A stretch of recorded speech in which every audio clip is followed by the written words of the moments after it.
नमस्ते छात्रों। आज हम कक्षा 10वीं की भारत महिमा यह पहली कविता पढ़ने वाले हैं।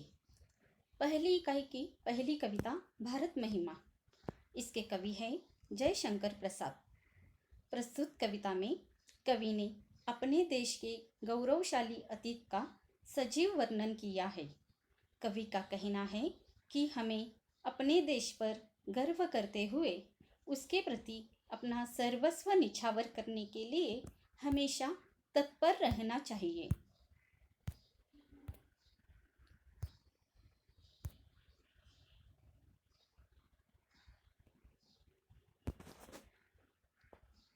कवि जयशंकर प्रसाद जी, जिनका जन्म 1890 में वाराणसी में हुआ था और मृत्यु 1937 में वाराणसी में हुई थी। परिचय। जयशंकर प्रसाद जी छायावादी युग के 4 स्तंभों में से एक हैं। आप बहुमुखी प्रतिभा के धनी हैं। कवि, नाटककार, कथाकार, उपन्यासकार तथा निबंधकार के रूप में आप प्रसिद्ध हैं। आपकी रचनाओं में सर्वत्र भारत के गौरवशाली अतीत, ऐतिहासिक विरासत के दर्शन होते हैं।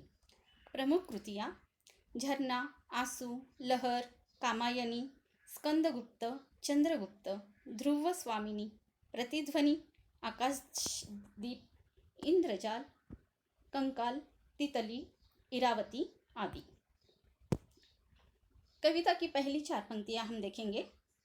हिमालय के आंगन में उसे किरणों का दे उपहार, उषा ने हंस अभिनंदन किया और पहनाया हीरक हार। जगे हम लगे जगाने विश्व, लोक में फैला फिर आलोक। व्योम तमपुंज हुआ तब नष्ट, अखिल संस्कृति हो उठी अशोक। इसका मतलब है हमारा यह प्यारा भारत देश हिमालय के आंगन के समान है। प्रतिदिन उषा भारत को सूर्य की किरणों का उपहार देती है। तब ऐसा लगता है मानो हंसकर वह भारत भूमि का अभिनंदन कर रही हो। ओस की बूंदों पर जब प्रातःकालीन सूर्य की रश्मियाँ पड़ती हैं तो ऐसा लगता है जैसे उषा ने भारत को हीरों का हार पहना दिया हो। सबसे पहले ज्ञान का उदय भारत में ही हुआ, अर्थात सबसे पहले हम जागृत हुए, फिर हमने पूरे विश्व में ज्ञान का प्रसार किया। इसके कारण समग्र संसार आलोकित हो गया। अज्ञान रूपी अंधकार का विनाश हुआ और संपूर्ण सृष्टि के सभी दुख शोक दूर हो गए। विमल वाणी ने वीणा ली, कमल कोमल कर में सप्रीत। सप्त स्वर सप्त सिंधु में उठे, छिड़ा तब मधुर साम संगीत। वाणी की देवी सरस्वती ने इसी पवित्र भूमि पर प्रेम के साथ अपने कमल के समान कोमल करों में वीणा उठाई। उसकी झंकार से सप्त सिंधुओं में 7 स्वरों की मोहक सरगम गूंजने लगी। मधुर संगीत का जन्म हुआ। इसी महान देश में संगीत के वेद सामवेद की रचना हुई। विजय केवल लोहे की नहीं, धर्म की रही धरा पर धूम। भिक्षु होकर रहते सम्राट, दया दिखलाते घर घर घूम। इसका मतलब भारत के लोगों ने शस्त्रों के बल पर देशों को नहीं जीता। यहाँ प्राचीन काल से ही लोगों के मन में धर्म की प्रखर भावना रही है और उन्होंने संसार में धर्म का प्रचार किया। यहाँ गौतम बुद्ध और वर्धमान महावीर जैसे धर्म पुरुष हुए हैं, जिन्होंने विशाल साम्राज्य छोड़कर भिक्षा का स्वरूप धारण किया और घर घर घूमकर लोगों का कष्ट दूर करने का प्रयास किया, धर्म का प्रचार किया। गौरी को दिया दया का दान, चीन को मिली धर्म की दृष्टि। मिला था स्वर्ण भूमि को रत्न, शील की सिंहल को भी सृष्टि। इसका मतलब हमने मोहम्मद गौरी को पराजित करने के बाद भी दयापूर्वक क्षमा कर दिया। हमारे देश से ही चीन को धर्म की दृष्टि मिली।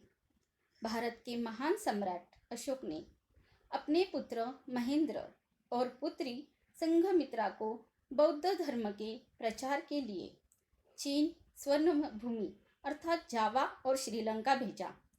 जावा और श्रीलंका के लोगों को पंचशील अहिंसा, अस्तेय, अपरिग्रह, सत्य, ब्रह्मचर्य आदि के सिद्धांत मिले। किसी का हमने छीना नहीं, प्रकृति का रहा पालना यही। हमारी जन्मभूमि थी यही, कहीं से हम आए थे नहीं।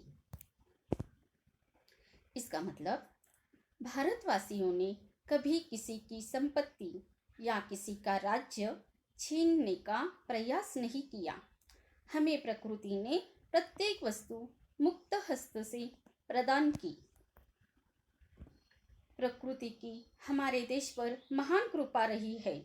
जैसे यहाँ की शस्य श्यामला भूमि, हिमाच्छादित गिरी शिखर, घाटियाँ, वादियाँ, सदा नीरा नदियाँ, झरने, फल फूल, संसाधनों से भरपूर जंगल सभी अनुपम है। भारत सदा से हमारी जन्मभूमि है। हम इसी देश की संतानें हैं।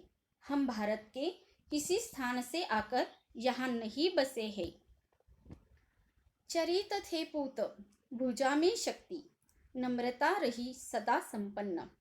हृदय के गौरव में था गर्व, किसी को देख न सके विपन्न। इसका मतलब भारत के लोग सदा से चरित्रवान रहे हैं। हमारी भुजाओं में भरपूर शक्ति रही है। भारतीयों में वीरता की कभी कमी नहीं रही। साथ ही नम्रता सदा हमारा गुण रहा है। हमने कभी अपनी उपलब्धियों पर घमंड नहीं किया। हमने अपनी सभ्यता और संस्कृति पर गर्व रहा है। हम कभी किसी को दुखी नहीं देख सके। दीन दुखियों की सेवा करने के लिए हम भारतीय सदैव तत्पर रहते हैं।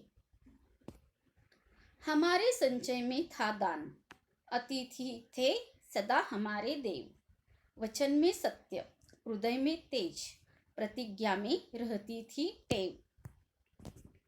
इसका मतलब हम यदि धन और संपत्ति का संग्रह करते भी थे तो दान के लिए करते थे। दानवीरता भारतीयों का गुण रहा है। हमारे देश में अतिथियों को सदा देवता के समान माना जाता था। भारत के लोग सत्य बोलना अपना धर्म मानते थे। हमारे हृदय में तेज था, गौरव था। हम सदा अपनी प्रतिज्ञा पर अटल रहते थे। प्राण जाए पर वचन न जाए, हमारा जीवन मूल्य रहा है। वही है रक्त, वही है देश, वही साहस है, वैसा ज्ञान, वही है शांति, वही है शक्ति, वही हम दिव्य आर्य संतान। इसका मतलब हम भारतीयों में उन्हीं पूर्वजों का रक्त प्रवाहित हो रहा है। आज भी हमारा देश वैसा ही है। आज भी भारतीयों में वैसा ही साहस है। भारतीय आज भी ज्ञान के क्षेत्र में सबसे आगे है। आज भी हम पहले के समान शांति के पुजारी हैं। देशवासियों में वैसी ही शक्ति है। हम उन्हीं आर्यों की दिव्य संतानें हैं। जिए तो सदा इसी के लिए, यही अभिमान रहे यह हर्ष। निछावर कर दे हम सर्वस्व, हमारा प्यारा भारतवर्ष।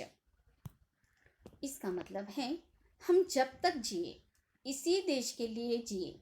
हमें इसकी सभ्यता और संस्कृति पर अभिमान है और हर्ष है कि हमने इस भूमि पर जन्म लिया है। यह हमारा प्यारा भारतवर्ष है। यदि कभी आवश्यकता पड़े तो इसके लिए अपना सर्वस्व भी न्यौछावर कर दे। धन्यवाद।